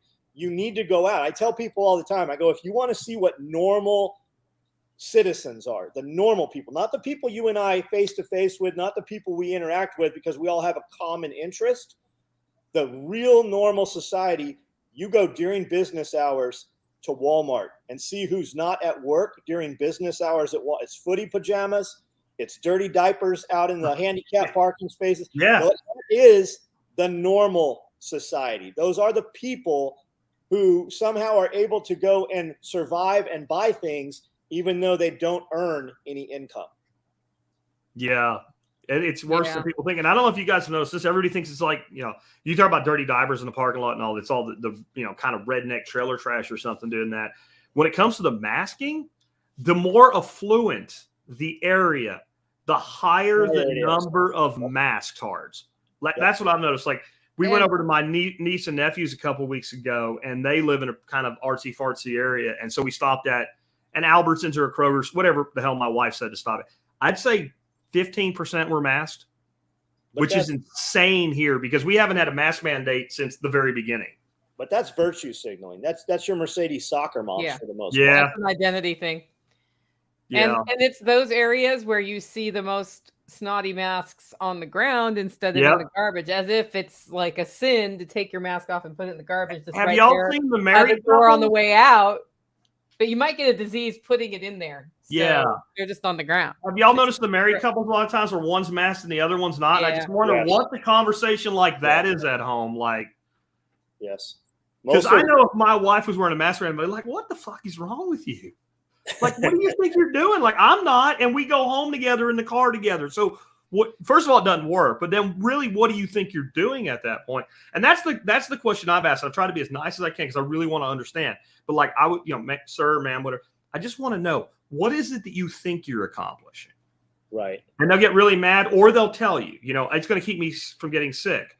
Well, that's not what the people you're listening to even said. Then they get really mad, and it's like, okay, well, it doesn't work. And 30-day reviews. Of course, people have different work schedules. And I think that is not what I meant by that. Let me rephrase that. Yeah. Go during welfare. Go during EBT. When the EBT that too. Go then. That's what I'm talking about. No, yeah. 1st and 15th, buddy. Walmart. That's a different demographic. And you're right. That's when I go to Walmart, rarely when I go, but when I go, especially if I go around the times you're talking, I feel depressed for my country. It's not just the behavior. It's that I look around and everybody's miserable and everybody is physically ill. Now, I don't mean they're on the ground rolling around. I mean, you look at them and go, this person's not healthy. And it's not just obesity. It's a calliope of chronic illness. You just look and you go, this country's dying. We're literally dying on our feet right now. And so that's why I don't go out, because I don't want to look at it anymore. I know what's out there. Yeah, you look at the eyes and there's the purple bags. You know what I'm talking about? Yes. It looks like me on a hangover. Yeah. But all the time. But all the time. And they're bigger than you on a hangover, right? Yeah. And they're purple. Yeah. It's like there's no soul in there. There's not. Yeah. That's it. John, you just hit it. It's like there's nothing inside. It's this shell of a human, and the shopping cart is full of like Twinkies and shit. And you're just thinking, it's all plastic. It's 2-liter bottles. It's 6-packs hanging over the side. Yeah. We're gonna and everything's self-checkout now. I like the self-checkout because I don't have to interact with a person. Hey, how's your day today? Well, I'm here. I can make it so you're not here. I mean, would you like to not be here? The self-checkout has changed, but that was typically they're going to pay with 5 different methods. Yeah. They have $400 worth of sugar and plastic. Yeah. Sam's Club allows you to GPS locate yourself and share that information with them, and then you scan and go. So yesterday I was there and I allowed them to know where I was in their store, basically used their app. And every time I put something in my cart, I just scanned it. Yes. I didn't have to talk to anybody. We use that at Sam's Club. Yeah. Costco has it. We've never had it work at Costco. And I heard Walmart had it, but we haven't ever seen it to work at Walmart. But we use it every time we go to Sam's Club. We use that app. Amanda has it on her phone. Yeah. And I'm giving up privacy for that when I do it. I think we're foolish to think that if we didn't give it up, they're not doing it anyways. Oh, sure they are. Sure they are. Yeah. Bobby Joe says sometimes it's even Special K and bananas. Americans have been lied to as to what's healthy. Yeah, that's the other thing. So you got the people that are willfully destroying their bodies. And you got a lot of people that are following the government pyramid or whatever, the plate now. They spent $9 million to turn a pyramid into a plate. And they're sick too. The number one growth industry in urban areas right now is dialysis clinics. If you do it by percentile of growth. And the number one cause of dialysis need today, like new dialysis, like in addition to what we had in the past, is freaking type 2 diabetes. But how can that be possible? Because it's sugar-free, Jack. Yeah, okay. Well, I mean, you've got 100 types of sugar that they can legally write on the box, sugar-free. Yeah. Or no added sugar. Yeah. Right. So I make apple juice, which is more sugar than Coca-Cola. And you put it in a bottle and give it to your baby. Well, they give it to you. And it says no added sugar, so you think it's healthy. Yeah, it's part of WIC.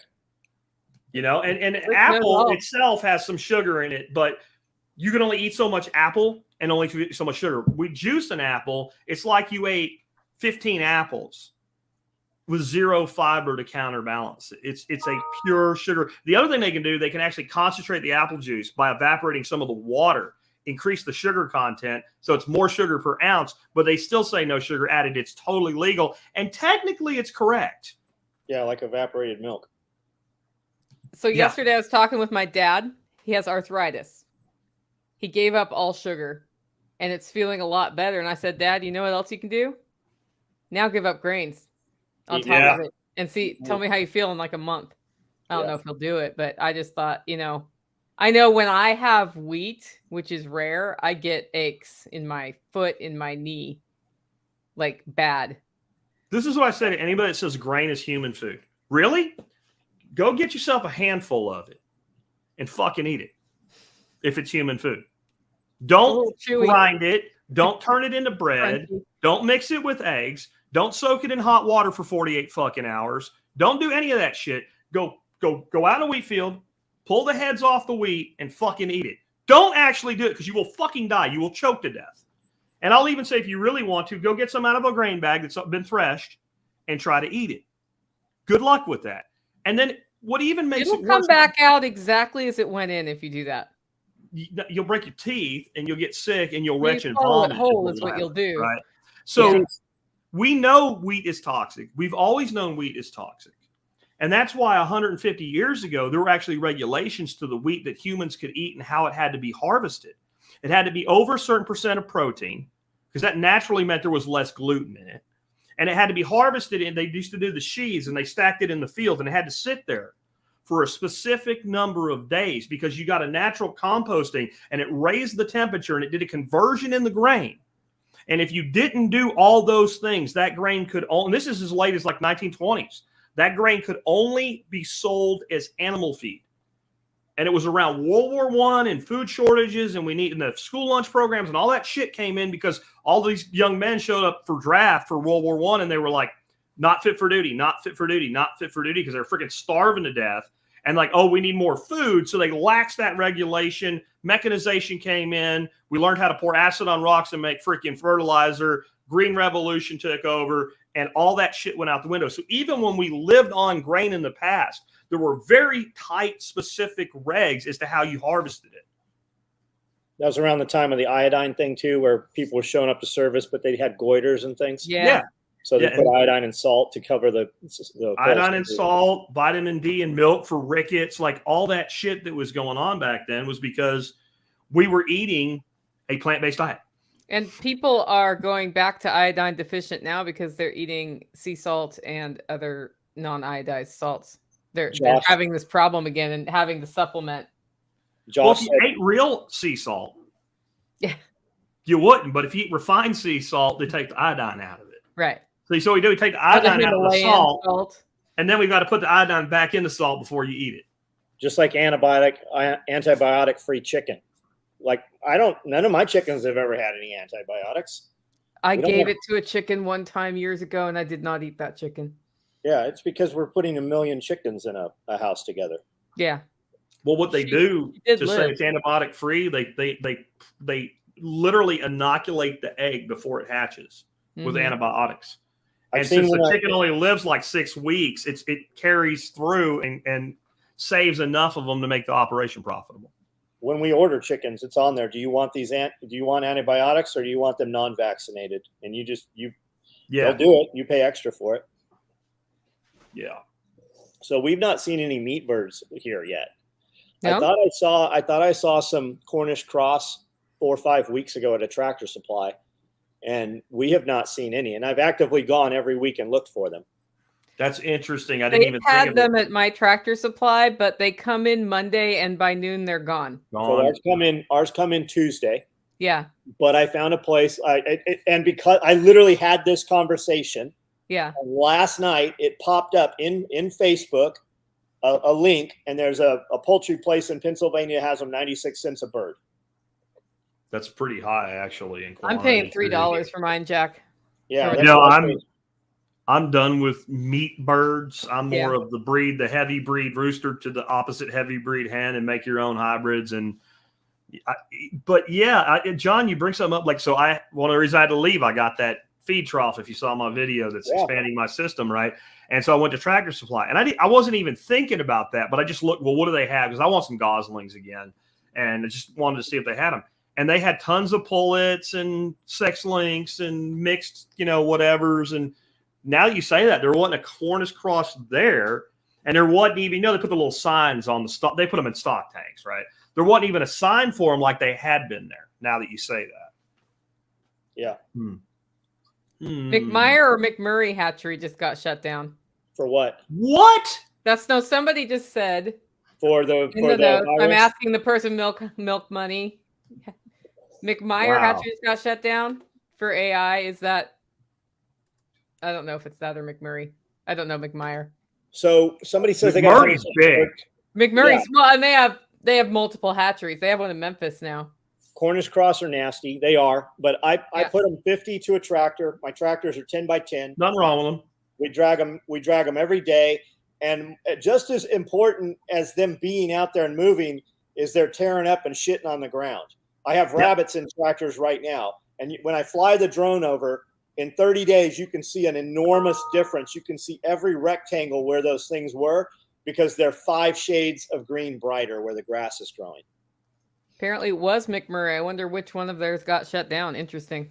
Because you can buy on I'm on their site right now, and they're open for orders. So yeah. 150 meat birds coming next week. A little concerned about bird flu exterminations. I mean, it is what it is. If your birds don't show up, then they don't show up, and you got to do something else. And if your birds don't show up and they get back up and running, your birds will show up later. That's what's going to happen. What he means is he's concerned about the birds on his property and government coming and knocking on and going, hey, we need to test these birds. And they say they're running a PCR test, and we know the PCR test can just be, it seems like it's a rheostat almost. We just turn the cycle rate up and we get it. It's like a canine officer. Canine officer rolls up to the car. They can make the dog alert whether there's anything there or not.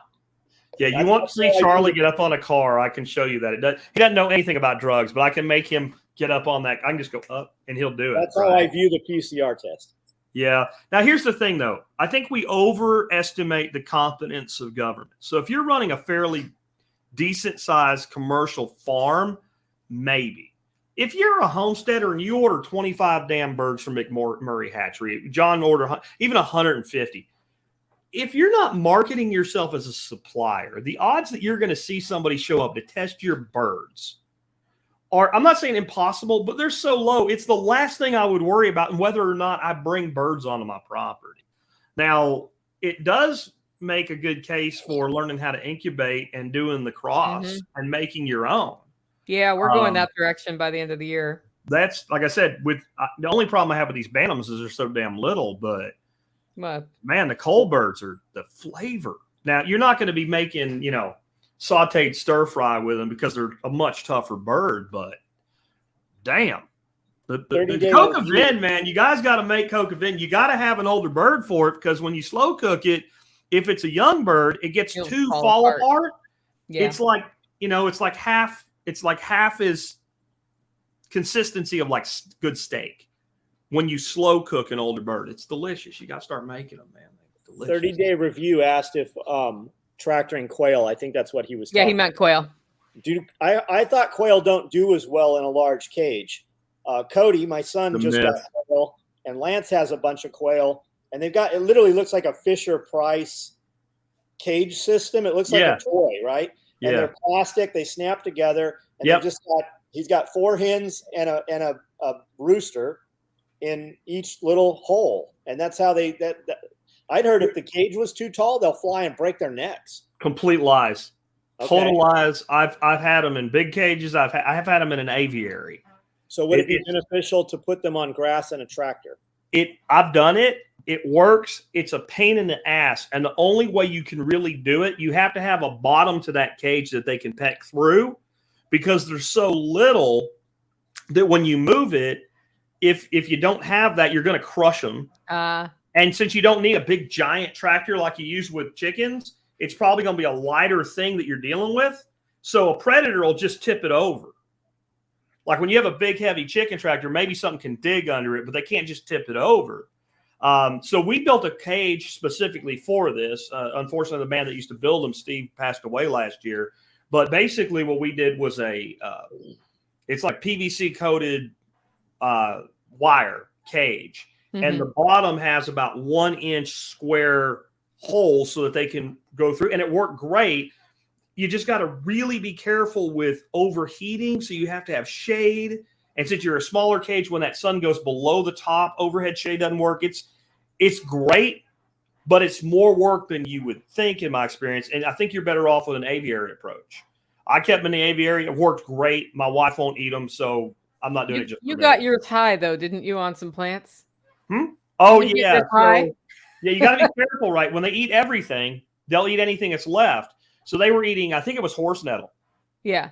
And they did kill themselves, but they were hanging themselves like in between the wire because they were going nuts. And so you'd walk in there, and you almost had to be careful you didn't step on them. And when they started eating the horse nettle, you'd walk in there and start freaking the fuck out. You're like, what's going on? And then I finally realized like the only thing in there that was alive was a horse nettle. I pulled it all out and it stopped, and they stopped killing themselves. But aviaries are great for them because then they get to run around and everything, and you can dual purpose the aviary. Put parakeets in there. Freaking parakeets are selling for $35 a piece at the pet store. They'll live outside my climate and they'll breed. We got a drive-through zoo about an hour from here, and they have a huge walk-through aviary that's full of budgies, tons and tons of those little parakeets. I think we got 50 quail here on the property. And anytime I get around a quail guy, Lance and Cody, I'm like, they got this other thing. You probably haven't heard of it yet. It's called a chicken. It makes an egg that you can actually peel. I just don't get the quail thing. Well, here's the quail, right? So you can do them in those little cages. Now, I think you're basically making a quail CAFO. Yeah. For lack of a better term, but you can do it. So like one guy, this dude named Brad, Moon Valley Prepper, I think was his handle on the site. He had a 4-stack high quail system in his 1-car garage in Detroit. And he produced something like 22,000 eggs a year and like 1,500 coal birds a year out of that 1 stack. Now you can't do that with a chicken. And part of the magic is a quail will start laying at 7 weeks. And a quail is really great for processing at 6. Right. So you have this very quick turnaround time. And then any laying bird after its first 18 months, when it molts, it's going to go through like a 6 to 8 week lull in eggs. And it will never produce the way it did the first time, which means it's very easy to just raise your next generation to hit laying straight at the cutoff right at the molt of the next one. Then you cull all your old birds and you use them in, things that you cook a little longer and slower because they're tougher. And so you can keep that running where with a chicken, you're at 22 to 24 weeks before you get an egg. And if you're not doing the meat birds, the Cornish cross, you're at like 16-ish weeks before they're really worth processing. And if you want to ramp up food production really quickly because you're worried, you can set up an easy to maintain system and not take up a lot of space and do quail. That's you make 4-inch pipes into stacks for your feeders, and then you put a water tank up on a shelf and you plumb that in with a float valve for them, and you can leave for a week and your quail take care of themselves. So ours are on wheels. I think we have five holes across. I think we're 6 tiers tall. They're I mean, it literally looks like a snake rack from it looks like a snake rack, Jack. Yeah. And we just have these wire mesh. It's all plastic. Nothing can rust. Yeah. Cody put a little couple $100 greenhouse over it. It's all wrapped in chicken wire to keep the cats out of it. Yeah. And he was out there last night with giant cinder blocks because we had some wind coming. But I mean, and they poop in these trays. You take the tray. We're setting up a bunch of more concrete blocks because we're going to do a compost pile. It's hotter, with the bird manure in it. And you just dump those in there. And he's got 5 of these trays. And at the end of the day, they got 2 inches of manure in them.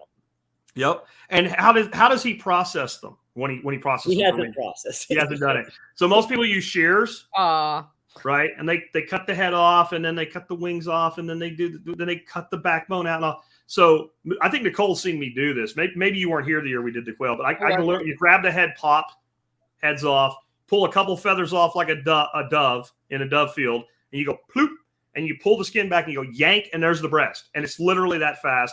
And then you take the 2 legs and you go crack, pull, and you snap the feet off. And when they're 6-7 weeks old and they're tender, you can do that in about 30 seconds with no tools. So from a meat processing thing, I can go through, 10 birds in 3 minutes with no tools. And because you're doing it quickly that way, you don't even have anything to clean. There's no blood in the meat, right? I mean, so you pop that breast out, you reach and grab the heart. So you have the heart.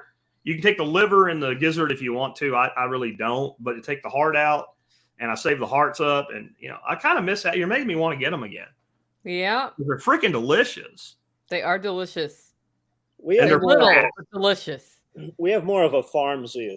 And what I mean is we feed a lot of animals and we grow a lot of animals. Yeah. I look at it as keeping meat on the hoof. They're alive. We can ramp it up if we have to. Yep. But just the time in processing it. Like we have a lot of animals here doing a lot of things and pooping in a lot of places.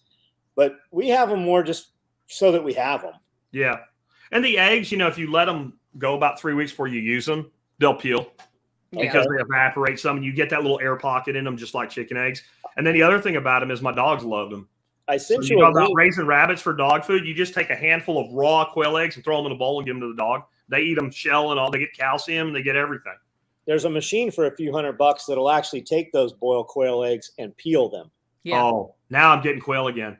Quail eggs, right? Like that's item of the week next week. The highest and most perfect use of pickled beets after you eat the beets is the juice to make pickled eggs, purple nurple eggs. And a quail egg in beet juice is like one of God's creations. It's delicious. And somebody said, ever try raising pheasant? So I bought 2 beautiful golden pheasant. And I thought, I'm going to let them go out here with these turkeys, and they're just going to stay here. And we let those motherfuckers out. And within 10 seconds, I never saw those birds again. They just left. I paid like $65 for these. Oh, yeah. Maybe they're still here somewhere. Yeah. It's like that peacock. I thought I wanted a peacock, and holy shit, was that a mess. Yeah, not a good idea. They sound like a sick, confused donkey jerking off when they go nuts and they make like what the neighbor had when we first moved here, and Dorothy's like, what is that? And I'm like, that's a peacock. And she goes, I said I wanted a peacock. I'm like, yeah. She goes, I don't. They also poop really big and don't care where they poop. Really big. Now there's some kind that doesn't do all that obnoxiousness, and they have them at it's somewhere. It's Denver Zoo, maybe. I was somewhere at the zoo in Colorado, and they're just running around in the zoo, and they're completely quiet. and they look like a normal peacock. But I asked the zoo lady, and she said, no, they don't make any noise at all. But I don't remember what kind they were. So the San Diego Zoo has peacocks everywhere, and you'll be sitting there eating lunch at the tables, and the peacocks coming up. And that's why I thought I wanted them. I thought it'd be cool to have peacocks. They get on your cars. Every single time I would come to the property, the peacock would be sitting on one of my cars. I don't know if it's because it's black and it's warm. I don't know why, but they were always on a car. I released them with the turkeys because I thought they're similar size. Yeah, sure. And he was there for about 30 minutes, and then he was down at the front door. It's like a duck just pooping at the front door. The peacock was always shitting on the front door and always sitting on a car constantly. And then when he knew, oh shit, I'm not supposed to be here, and he would scurry off and scratch the shit out of the hood of whatever he was sitting on. Oh, great. Yep. So John has had goats on a Porsche, on the car, peacocks on the car. Right. Peacocks on the Range Rover. Yeah. I mean, it's right up there with a monkey. No. I thought we wanted a monkey, but I learned from the peacock we probably don't want a monkey. You don't want a monkey. 100% don't want a monkey. Half the here sci-fi stuff just films gets on about my people roof. It's dying fine. of diseases have a monkey in them. You do not want a monkey. No monkey. There's some outbreaks in the UK right now of hemorrhagic fever that was confirmed yesterday. Did you hear that? No. Wonderful. Yep. Coming to a city near you. Coming with a monkey. Did you notice the monkey story went away? Remember the monkeys in the truck being transported by the CDC in Pennsylvania? Yes. And they told the lady, if you have any weird symptoms at all, and then it just, and I said when that happened, you're never going to hear about this ever again. And if that lady gets sick, she's just going to disappear. Where is that lady? I don't know. I've not heard from her. Didn't they cure Ebola? As soon as they had some shit going on in Atlanta, didn't they find a cure for Ebola all of a sudden when it hit the United States? Isn't there a vaccine for it? Monkey lady, if you're out there, let us know you're still okay.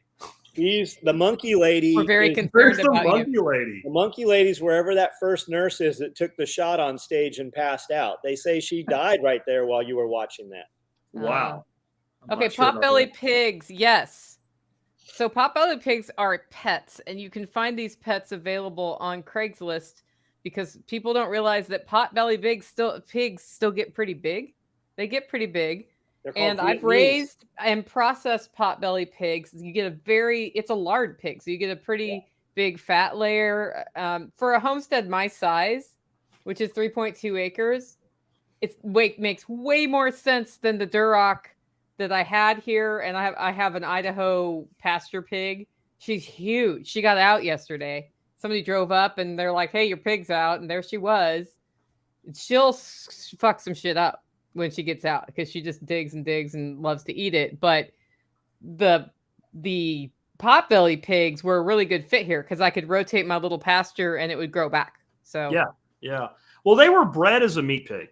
They're originally from Vietnam and the surrounding area, and they were raised like stray dogs. Basically, you had your potbelly pigs. You'd farrow them. They'd have baby pigs, and they'd all go off, and they wouldn't fuck shit up like you're saying. They run in and out of the rice paddies and all, and eat herbage and stuff like that. Yeah, they're great. Every once in a while, it's like that pig, right? And so that's what they were. And then somebody brought them here and made them into pets. And now the big scam.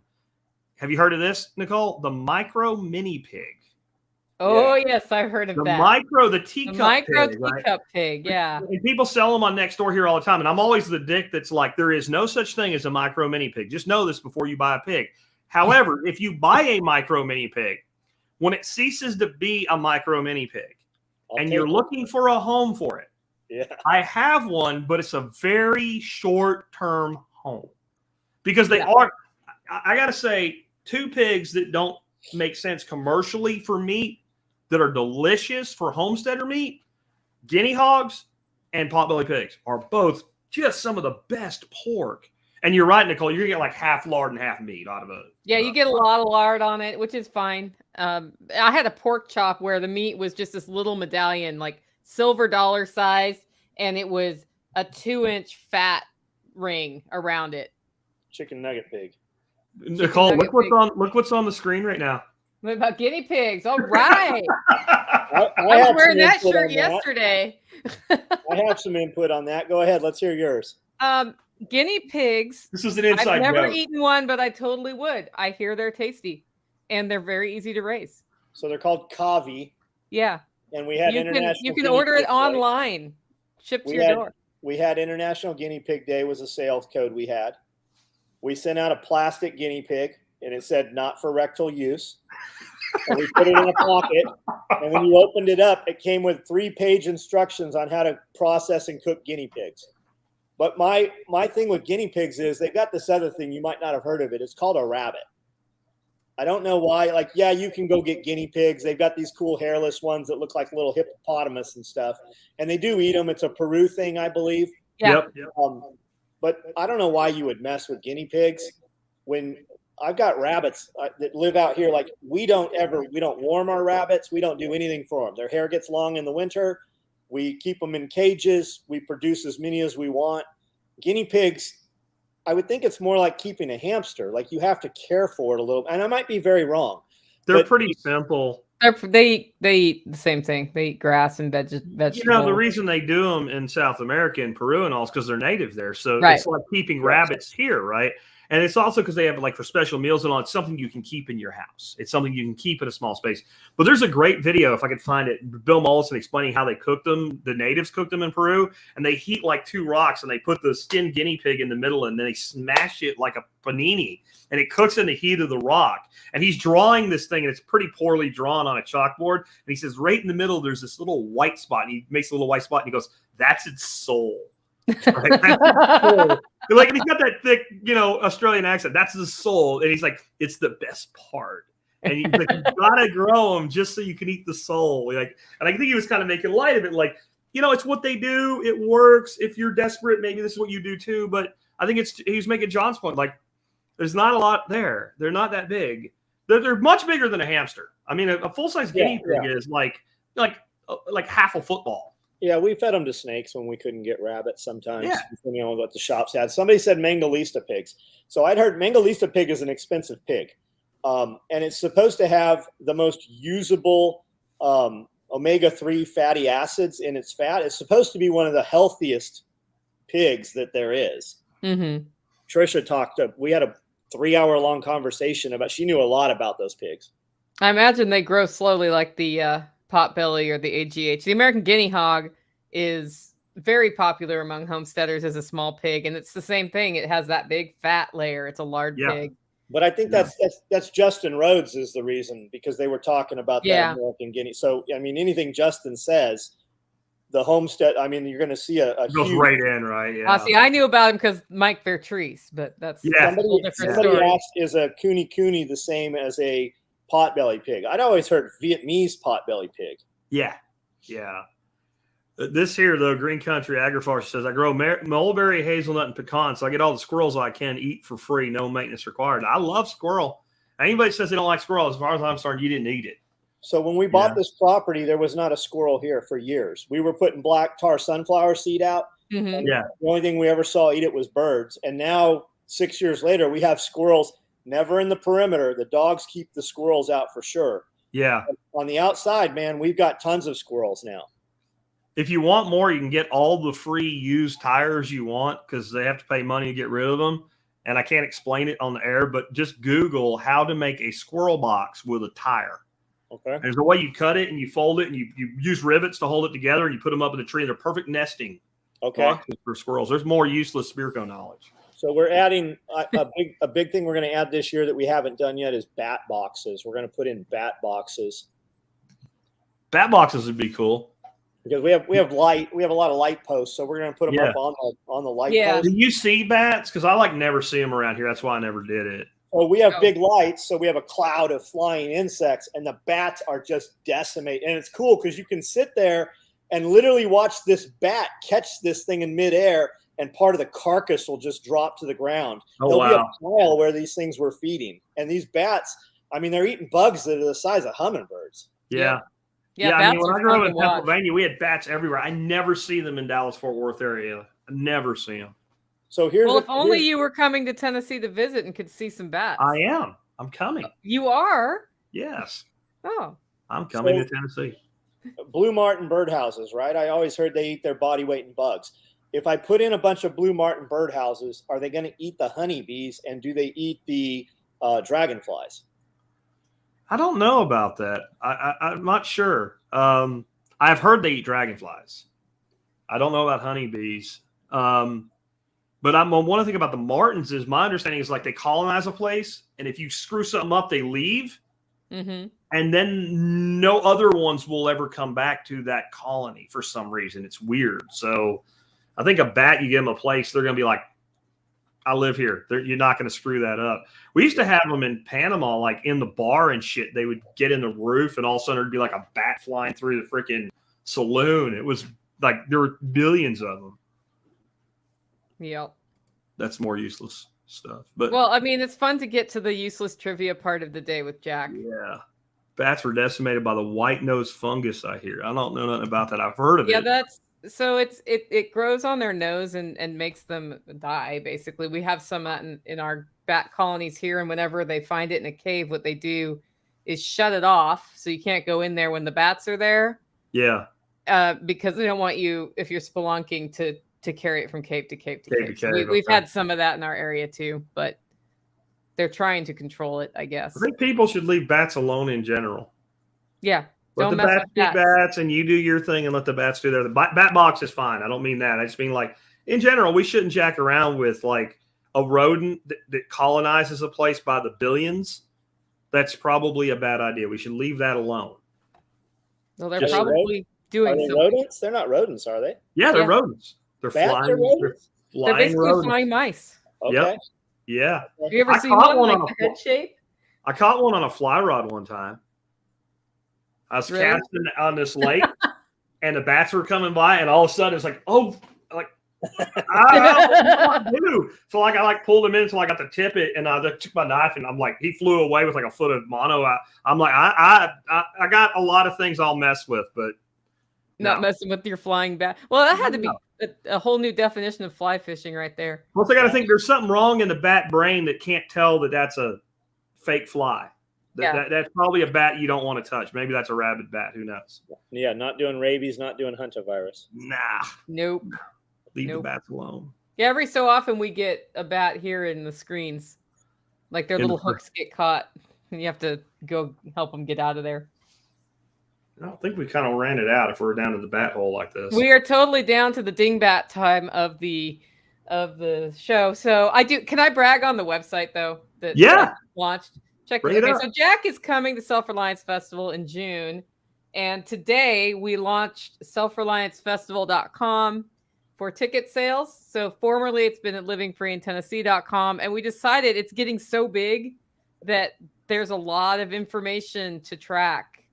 And it would do better as a standalone website. So definitely head over there and check it out. Let me know what you think. We're still tweaking some of the details on here, like we're finding different things, but we built this over the weekend. Liberty Lab, this guy right here really helped me out. Thanks, Scott. And you can get your tickets there. Obviously, you can send me an email, all of that. Super excited. Selfreliancefestival.com is good to go. And rules, because we were talking about that earlier. John, there's some rules about who can and can't come. Yes. Don't bring your animals here. I don't care what they are. Don't bring your animals here. Yeah. We've given one exception to that for a presenter. And don't bring your children. Like if you have to ask me if you can bring your kids can't come.